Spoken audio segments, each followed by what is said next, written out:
La contribution du continent à la valeur ajoutée manufacturière au niveau mondial est évaluée à 1,8%. Cette valeur ajoutée manufacturière dans le PIB a régressé, oscillant autour de 10,5% en 2018 contre plus de 16% au début des années 1980 d'après l'UNIDO. Parmi les solutions en étude pour améliorer l'offre en électricité pour l'industrialisation de l'Afrique figure la réduction des coûts d'énergie via l'adoption du renouvelable. Nous avons un potentiel énorme en termes de ressources renouvelables. Nous avons des terres disponibles. Nous avons aussi une position géographique stratégique vis-à-vis des grands centres potentiels de demande dans le futur à venir, notamment l'Europe, etc. Donc ça, ce sont des conditions favorables pour nous pour pouvoir développer de façon massive des infrastructures de production.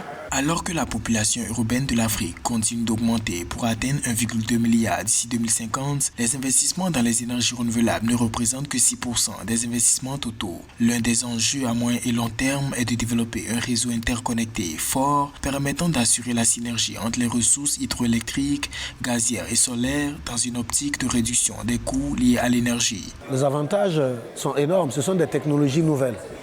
Ces technologies vont venir avec, bien sûr, son investissement. Ça va venir avec son savoir-faire. Ça va venir aussi avec ses gains. Donc, pour dire que sur toute la chaîne de développement de ce processus, en dehors de l'impact que cela va donner à la vie des populations dans les secteurs agricoles, dans les secteurs de la cuisson, dans les nombreux secteurs industriels, il y a aussi des transformations sociales positives qui peuvent s'opérer dans nos communautés.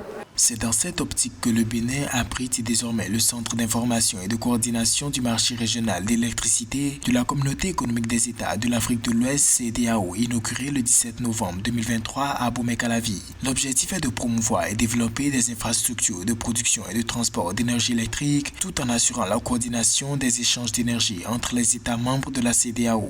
La réalisation du CIC, donc du Centre d'information et de coordination, est un jalon important de notre stratégie visant à rendre l'électricité disponible à des coûts abordables au profit de nos populations.